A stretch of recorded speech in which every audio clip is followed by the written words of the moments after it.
Hey guys, welcome to the channel. Today we're gonna be talking about my own personal car. Yes, my daily driver. A car I have not introduced yet to the channel, but it has been my daily driver for the past 2 years. So what can it be? Well, you guessed right. It is a 2017 Sonata Sport 2-liter turbo. Now let's begin. When did I get this car? Well, I purchased this car back in 2017. She was brand new at the time. The car had only about 30 miles in the odometer.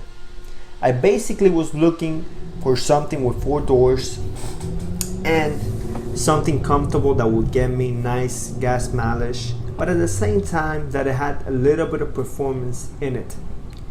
Keep in mind, until that point, I've basically only owned Mustangs, GTs, ever since I had a driver's license. Well, let's dive into the car.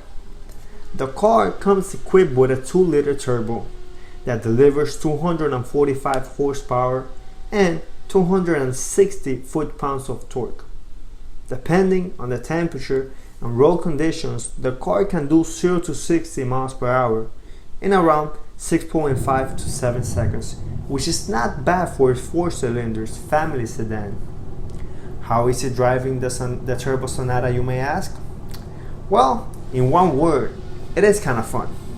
When you think about performance cars, the Sonata clearly doesn't come to mind. But hear me out. Real world driving, accelerating on this car is effortless. The amounts of torque that this little engine delivers at very low RPMs, I'm talking about 2000 RPMs, it's unbelievable.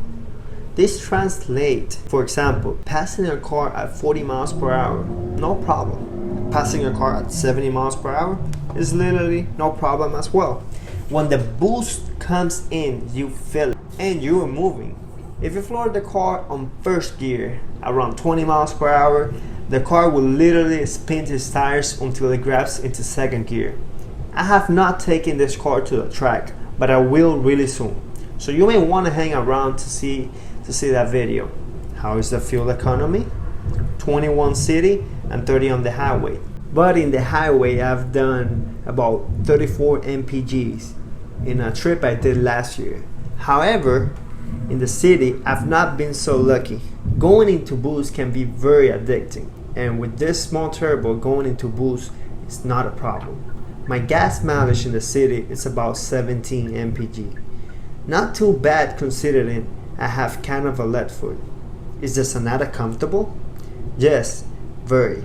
It is very roomy inside. However, these seats, at least the ones on the turbo version, can be very hard on your back due to them being very stiff, but are very good on cornering, offering decent side bolstering and comfortable for short trips. The infotainment is very good for this price point of this car.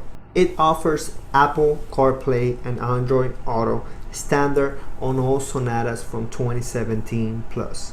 The car offers a decent resolution backup camera with trajectory as well. The radio offers satellite radio and all of your typical radio functions. This model is the base turbo version, so this is what it doesn't come with. Dual zone climate control. The bigger screen comes in the premium version. Also, navigation, something that you don't need when you have Apple CarPlay, by the way. It doesn't have a sunroof and it doesn't bring factory HIDs, along with other safety features that I don't need.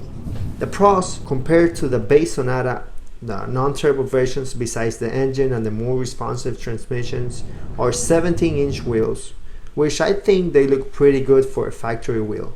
Aluminum pedals, leather steering wheel with a flat bottom just like an Audi or Mercedes-Benz AMG, bucket seats, LED daytime running lights, a rear diffuser, and quad exhaust tips on the back.